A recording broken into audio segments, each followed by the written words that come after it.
About the Music Business by Donald S. Passman. Give you some gems, you feel me? Let me get this other phone together. But yeah, I hope everybody day went well. Everybody's first 2 weeks of the new year was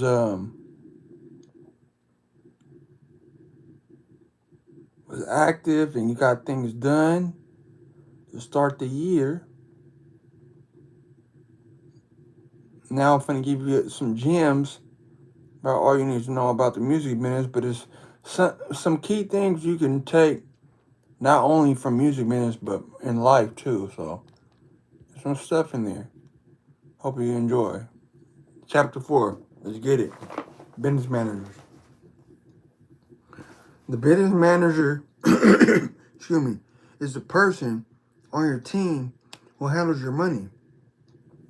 He or she collects it, keeps track of it, pays your bills, makes sure you file your tax return, oversees your investments, etc.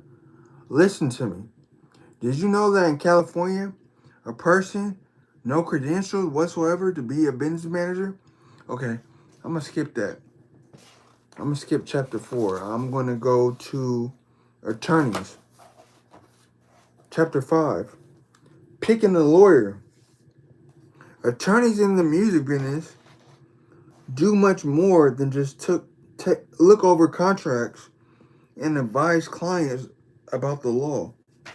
They're very involved in structuring deals and shaping artists' business lives. That's more like it. Lawyers have evolved into one of the most powerful groups in the music industry. Odd is that may sound to you. The reason is that power bases in the music business aren't connected or aren't concentrated in any one group. For example, in the film business, the major agencies are the most powerful players. In the music biz, the agents are powerful but limited in their fear of influence, as we'll see in the next chapter. So follow me, y'all. Personal managers are very powerful, but the nature of their job limits the number of clients they can take. Business managers can have a lot of major clients, but they deal only in limited financial areas and are therefore not power bases.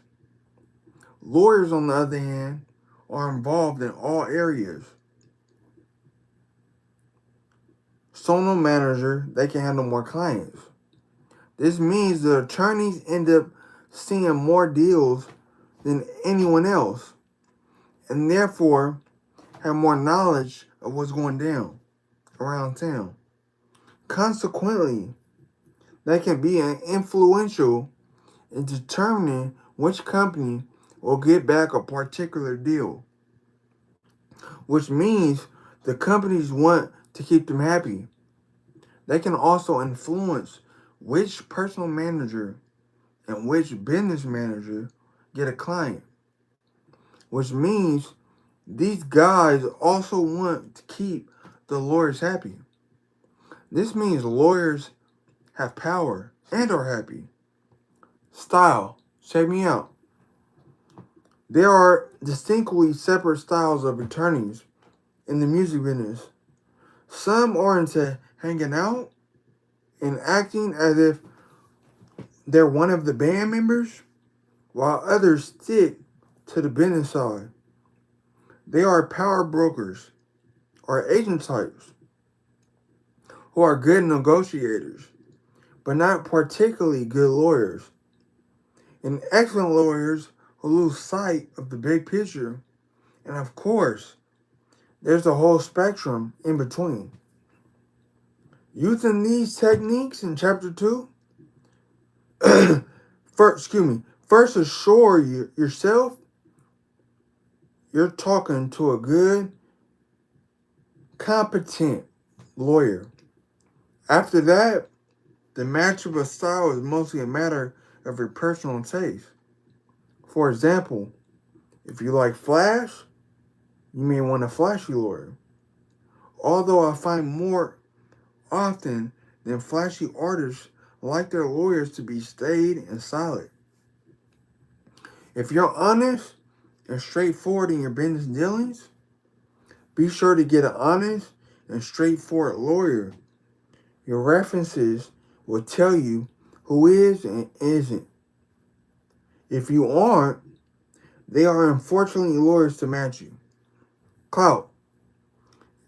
It's true that a lawyer with clout can get through to people that other lawyers can't. Or at least they can't get through faster. Indeed, one of the major things to look for in a lawyer is her relationship in the industry. Let me illustrate with a story about remodeling my house.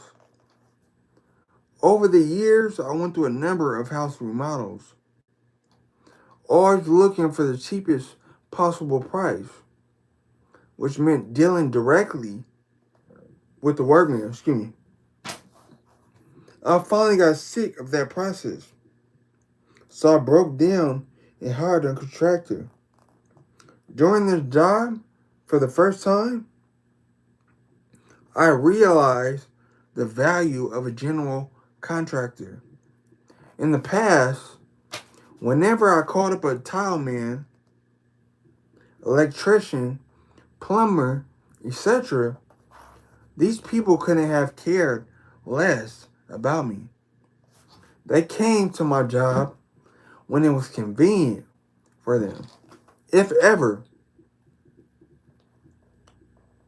If my sink leaked for a few days, they didn't care because they had a lot of other customers. On the other hand, when the contractor called, they jumped. The reason was pretty simple. If they didn't satisfy the contractor, they didn't just lose one job. They lost their next year's work. The same applies to lawyers. Record companies can't ignore phone calls from important lawyers, nor can they afford to treat them shabby in any particular transaction. Check me out. The reason is the same as with the contractor. They're going to be dealing with the lawyers over and over, and they don't want to make enemies of them.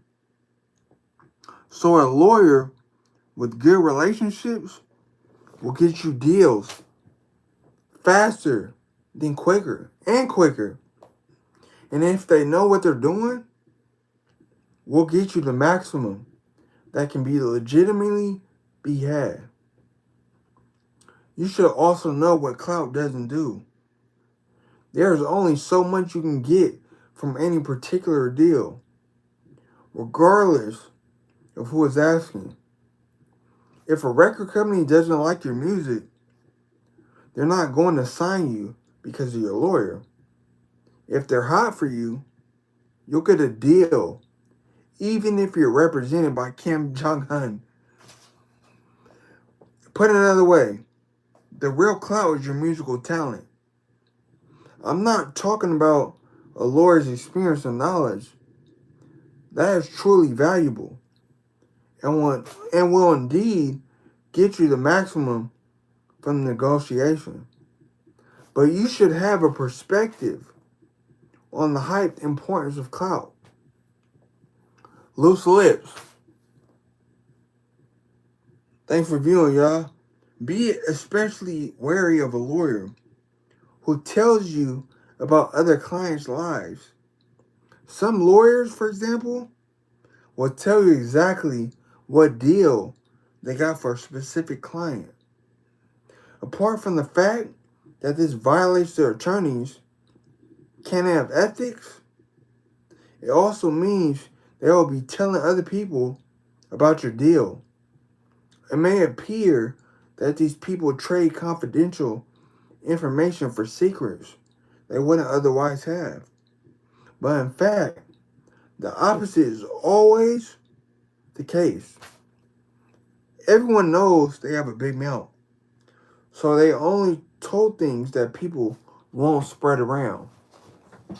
Fees.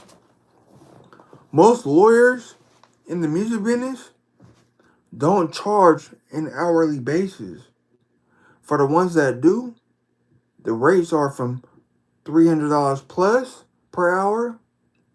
For new lawyers, up to $1,000 or more for biggies. Some of us charge a percentage, usually 5%, while others do something known as value billing, often with the hourly rate or retainer against it. That makes sense. A retainer is a set monthly fee, like the business manager's minimum fee discussed on page 52. We just passed it.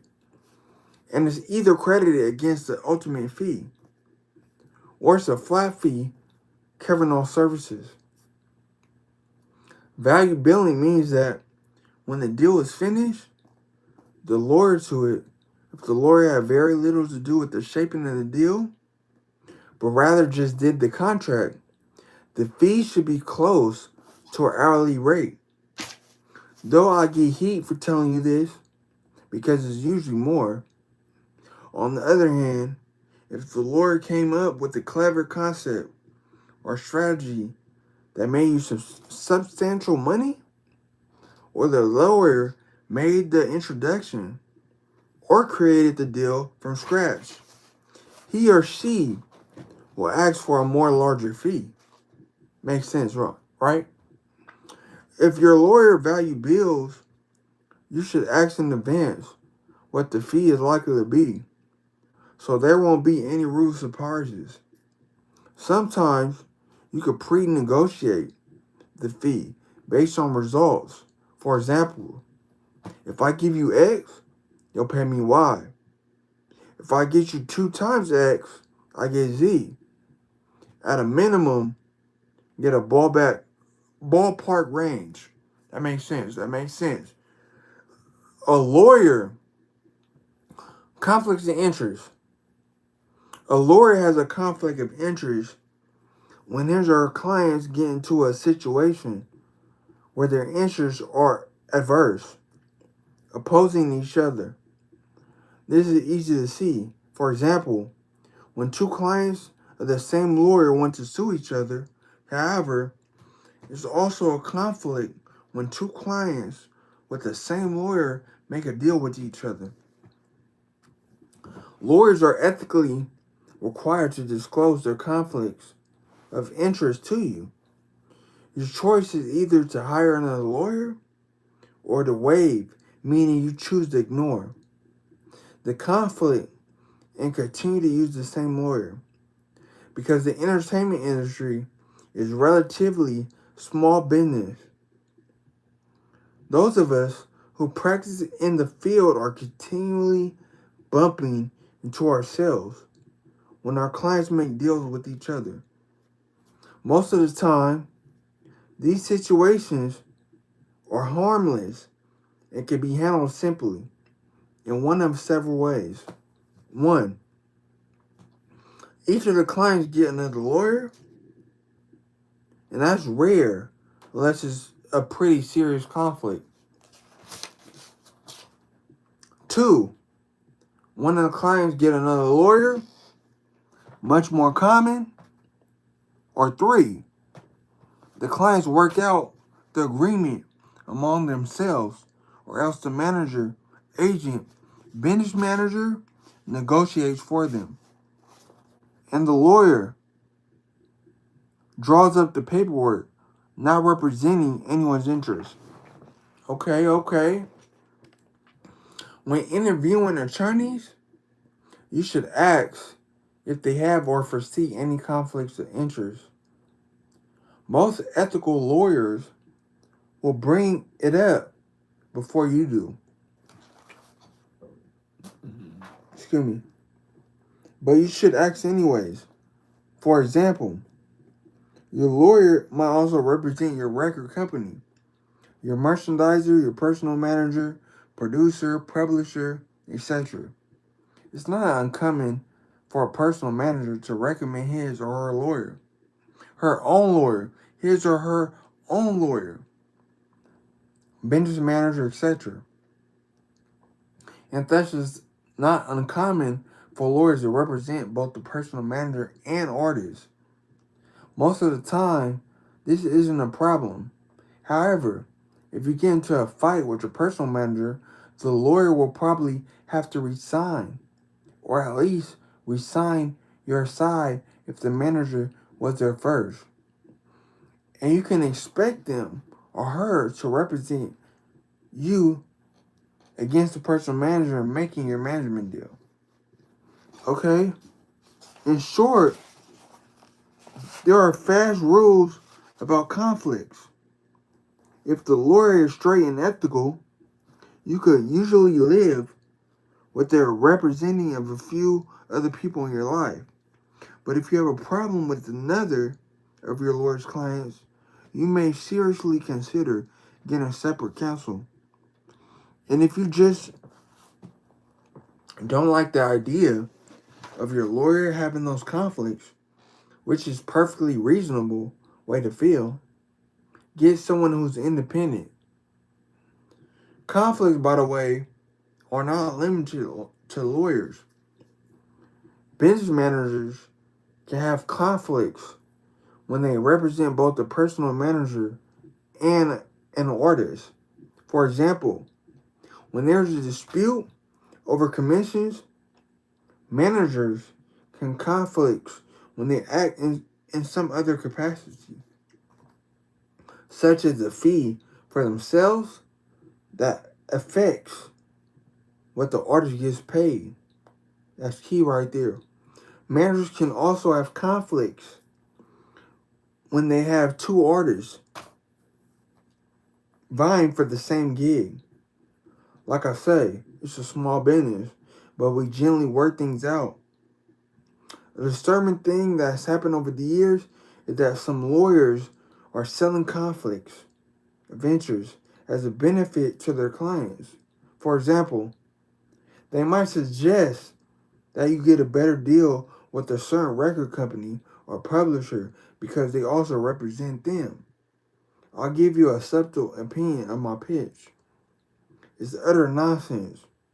For one thing, if the lawyer is being paid by a record company or publisher for work on other clients, it's human nature to think twice about how hard they want to beat them up and jeopardize a profitable relationship, especially for an artist who will pay them much less. Second, it's unethical for them to use any information they gain representing a company when negotiating against that company. And you can bet the company is neither going to like it nor permit it. So being wary of any pitch along those lines. As I said earlier, it is certainly possible for you to live with the conflict. And if you're fully informed and are comfortable that the lawyer will be in your corner, but a conflict is a reason to be careful, not a plus. Accordingly, the issue must be left to the tummy test. In other words, ask yourself whether your tummy feels like it's okay or whether you're concerned about. If you're concerned, get another lawyer. So the attorney checklist. Okay, let me take a break. Hey, what's going on? Okay, I don't speak. Well, me llamo Karlo, ¿cómo se llamas tú? Okay. Nice meeting you, Pero. Yeah, check me out. Attorney checklist. Here are some questions to ask your potential lawyer. Do you have expertise in the music business? What kind of deals have you done? Excuse me. 2, what do you charge? 3, do you have a written fee agreement? In California, lawyers can enforce their agreements unless they're in writing. which is obviously a major incentive to have a written contract. If your lawyer requires one, ask for a copy so you can review it. It's unethical in California for lawyers to have an agreement that can be terminated at any time. Make sense? If it's a percentage arrangement, be careful about what happens to the percentage after the term. See the discussion of his under management deals on page 38. That's 21 pages ago. 4. You should ask if they object to you having the fee agreement reviewed by an independent advisor, preferably a lawyer, but at least a personal manager.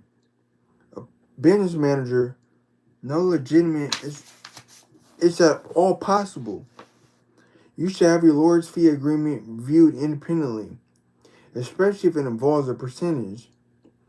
If it isn't possible to do this, make sure the lawyer explains it to you in detail and that you understand it. 5. Do you have a foresee any conflicts of interest? 6. Ask for references of artists at your level and check them out. Does your lawyer return phone calls? Do they get deals done in a reasonable period of time? Reasonable in the music business is not going to be anywhere near the speed you like. It's not uncommon for a record deal to take 2 or 4 months to negotiate, especially if you're a newer artist and can't force the company to quickly turn around their contract drafts. 2 to 4 months is a realistic time frame. But if it goes beyond that, someone isn't doing their job. I've always been amused by a story I heard from a new client when I was a young lawyer. He had been represented by another lawyer and he was handling me his record deal. He said, I know this is a good deal. It took over a year to negotiate. So I hope you guys enjoyed chapter 5. You feel me? I'll be reading chapter 6 later. You feel me? Enjoy your night. Keep thriving. We global.